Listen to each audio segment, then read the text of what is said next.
Royce da 5'9" is out there talking about if anybody wants any smoke, they can get it. That's right, Savage Solomon, reporting for duty. Recently, Royce da 5'9", aka Six God on his social media accounts, decided to say this: I dare one of you niggas to write something. I'ma light your ass up like a jack-o'-lantern. Mind your business. Now, this begs the question: what is it about Eminem that many of the people around him decide to jump in, even though, seemingly so, lyrically, it may appear that Eminem is capable of handling his own?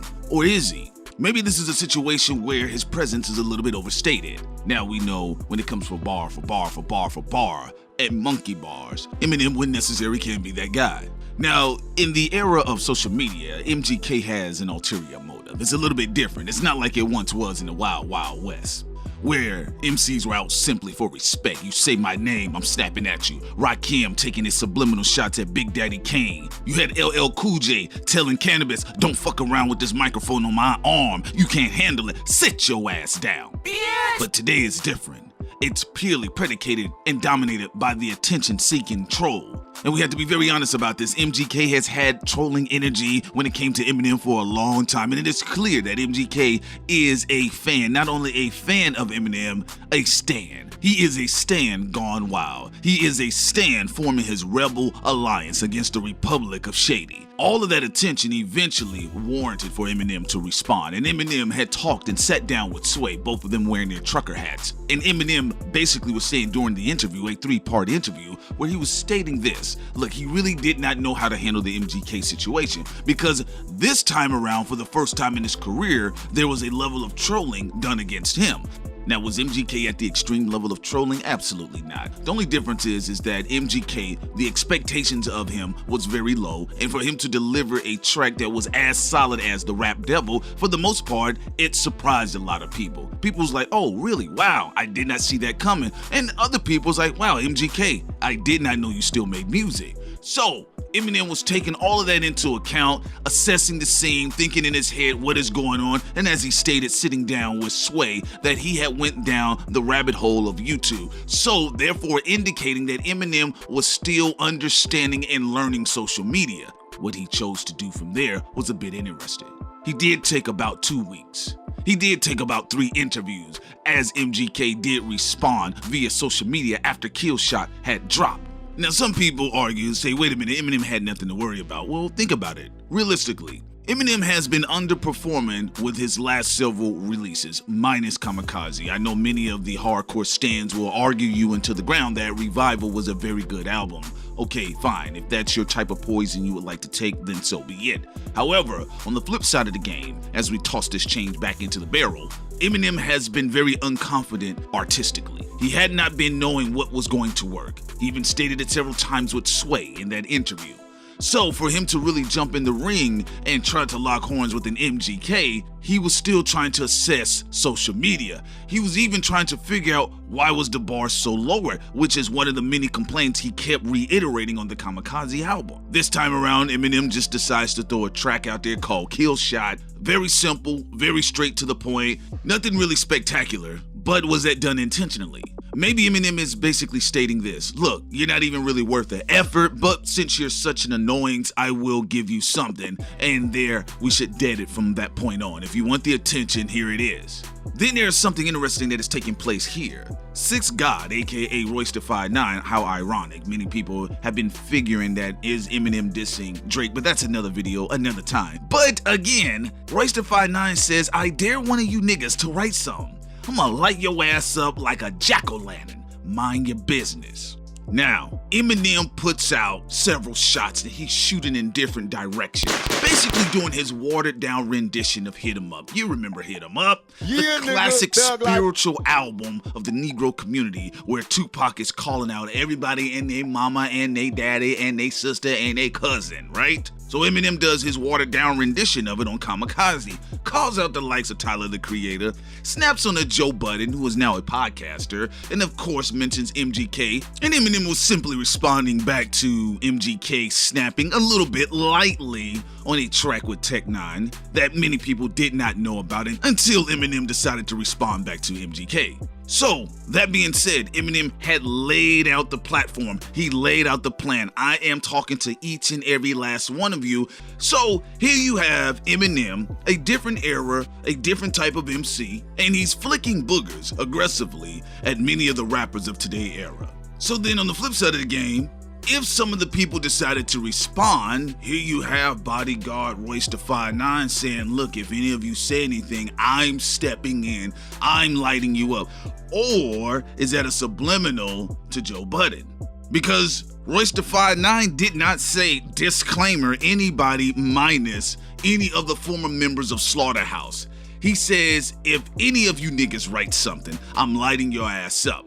Which kind of goes back to a couple of things that has taken place in the history of hip-hop regarding Eminem. Now, many of the people would like to accredit Eminem for the downfall of one Ja Rule. Well, Ja Rule was actually a pretty big monster at that time. I know some of the people running around right now, they may not be able to remember it. All they can remember is Ja Rule. Yeah, that's right. Wasn't he in Fast and the Furious? True, the first one, or the second one. I can't remember. It was either him or Ludacris. It was one of them rapping Negroes, okay? But here's the thing about it. Ja Rule was dealing with a lot of shit at that time. He was dealing with the feds. He was dealing with a 50 Cent, an up-and-coming 50 Cent in his prime, whose album was destined to sell over 10 million units. Get Rich or Die Trying is a classic album in hip-hop. Not so much Curtis, and how you feel about Massacre is another story. I mean, over the years, 50 Cent did lose a lot of steam. I mean, going from Many Men and In the Club to I Take You to the Candy Shop, I mean, that's one of the more overt transitions since Bruce Jenner. That being said, though, at that time, Ja Rule was taking in a lot, and then he had some of the all-stars still taking shots at him simply for other reasons. DMX, Jay-Z, there's a couple of people that were like, yo, let me put my foot in his ass on the way out the door. It took a lot of people to get Ja Rule up out the door of hip-hop. Now, that's not to say Ja Rule was necessarily a good guy. There are not really any good guys in this situation. There's businessmen, and people are practicing war with each other. Corporations do it, rappers do it, everybody does it. Even little high school girls do it, okay? But the takedown of Ja Rule has been accredited to either simply Eminem or a 50 Cent. When you think about Royce da 5'9" stating, look, I'll jump in if anybody comes after Eminem, if anybody comes after my boy. And you know what? I get it. That's your boy. Two Detroit people. One Detroit guy and one other Detroit guy. I'm sure you guys are all Detroit up. All you gotta do is add in Kid Rock. But you have to think about it. There have been a lot of times many people came to the rescue of Eminem. I mean, look. Was anybody really gonna fuck around with Eminem at the time of the Slim Shady LP or the Marshall Mathers LP? Absolutely not. You had one of the more successful producers in hip-hop, Dr. Dre, who pretty much most of the all-stars were cool with. I mean, even Jay-Z did some work on The Chronic 2001. So many other people in hip-hop had been assisting Dr. Dre behind the scenes with many collaborative efforts. But then when we think about what happened with Ja Rule and 50 Cent, when Ja Rule decided to drop the track Loose Change and he said, what is Haley gonna be when she grows up? I mean, it just triggered Eminem. It triggered Eminem. But even before then, remember when Everlast went at Eminem's neck? And then Eminem did Hit 'Em Up 3, and he went back in and he got the assistance of D12, and they played Outlaws to Eminem's Tupac. Very interesting track. A funny track. Personally, it was a humorous track on some Weird Al Yankovic shit. It was humorous, but necessarily was it warranted as a very high caliber diss track? No, not really. But when we transition to what happened with 50 Cent and Ja Rule, and we think about some of the more notable tracks that came out and stood out in the beat. Loose Change was Ja Rule rapping by himself on the Made You Look beat, a classic track that Nas had used for his Godson album. Wonderful album, understated album in Nas's catalog. But in classic New York mixtape fashion, Ja Rule hijacks the beat. He does a few freestyles, does a few bars, dropping line after line after line, and then ending on a high note, talking about Haley, Eminem's daughter. What is she gonna be when she grows up? You're always talking about your mother. You're always talking about your wife. What is your baby girl going to be when she grows up if she is a fruit falling from the same tree? That triggers Eminem. You know what happens? He responds, not with a nail in the coffin track, not with a Sauce track. Those tracks were directed to the Source magazine, David Mays, and Benzino. What happens is that Eminem releases a track called Haley's Revenge. Now, if you look at many of the top 10 lists or the top diss records in hip-hop, some people, some outlets actually put this track on the list, and it is accredited to one Eminem. When in actuality, all Eminem is doing is basically laying down ad-libs, background vocals. Who is on the track is Obi Trice and D12. Now, Obi Trice is an understated rapper. I thought he was an excellent rapper. Liked his 2 original releases, the first time around and the second time around. Didn't have a chance to listen to him on the third trip around, but nonetheless, he is an astute lyricist. A very smooth delivery, reminiscent at times a bit of the flow of B.I.G. But it was D12 and Obi Trice basically tearing Ja Rule a new asshole on the track, and Eminem is just screaming randomly in the background like a madman. Then you have another track like Hail Mary. Now, Hail Mary, there was a verse from Slim Shady. And again, this was during the XXL Source magazine, Murder Inc. Shady Aftermath War. It was a very nasty, ugly war. And then you have the Hail Mary track, drops in the middle of all of that. And the Hail Mary track was promoted on all radio stations. I remember it being played everywhere. Then you had Eminem on the first verse reworking Pac's lyric, yes, so with 50 Cent. And then finally, surprisingly, randomly, Busta Rhymes. Now, some people were thrown by this. Busta Rhymes coming after Ja Rule, I thought everything was cool. And then Busta Rhymes comes in there and, yo, Jeffrey, what do you come involving me for? It was surprising, but nonetheless, when I was younger, I thought about it. I said, well, he had recently signed with Interscope, so he had a Big Bang album coming out that was supposed to have done big numbers. I mean, Busta Rhymes, a classic lyricist, a madman on the tracks, right? And then you have him hook up with a Dr. Dre, and it looked good on paper, but much like the Rakim album being produced by Dr. Dre, it looked good on paper, but it didn't necessarily work. Though you had Busta Rhymes at that time throw in a few clips at Ja Rule. This is why I said there was a lot of people that got Ja Rule up out of here. Ja Rule, it wasn't just one single left hook by one single Conan swinging 50 Cent. It was actually a couple beatdowns and getting him up out the club, all right? That's what really happened there. But nonetheless, Eminem did have backup. He had arsenal, he had artillery to work with to go against somebody like Ja Rule and possibly Murder Inc. and some of the hip-hop constituents that might have been feeling some type of way in favor of a Ja Rule, because at that time, it wasn't sure about who was going to come out and support Ja Rule during all of this.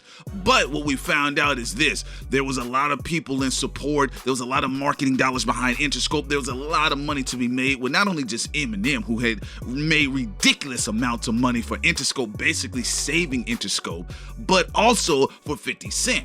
And then you had G-Unit, and you had D12. They had another track called Bump Heads, where it was D12 and G-Unit just going in on Ja Rule. Routinely, as you saw, during the entire Ja Rule situation, the squad has always had Eminem's back. He didn't necessarily drop one single track by himself destroying Murder Inc. or any other opponent for that matter, even if we want to go back to an Everlast, who people kind of overlooked that Everlast delivered a very solid diss track. In fact, I could argue that it was much more stronger in its essence overall than that of an MGK. That being said though, Eminem is a talented lyricist, which begs the question for this. Why is it that Royce da 5'9" feels that he needs to come out? I mean, we get it, that's your homeboy, but at the same time, we're talking about Eminem bar for bar. Who does he need assistance against, unless you know something that the public doesn't? Anyway, folks, leave your comments below. How do you feel about this? Is Royce da 5'9" directing subliminals to a Joe Budden? Joe Budden recently stating on his podcast, I don't really hate Eminem as a person. Everything's having to do with business. Is Royce da 5'9" just fucking bored? And do you feel Eminem, quote unquote, needs assistance from Royce da 5'9" when it comes to anybody right now in the industry? Leave your comments below. Continue to subscribe.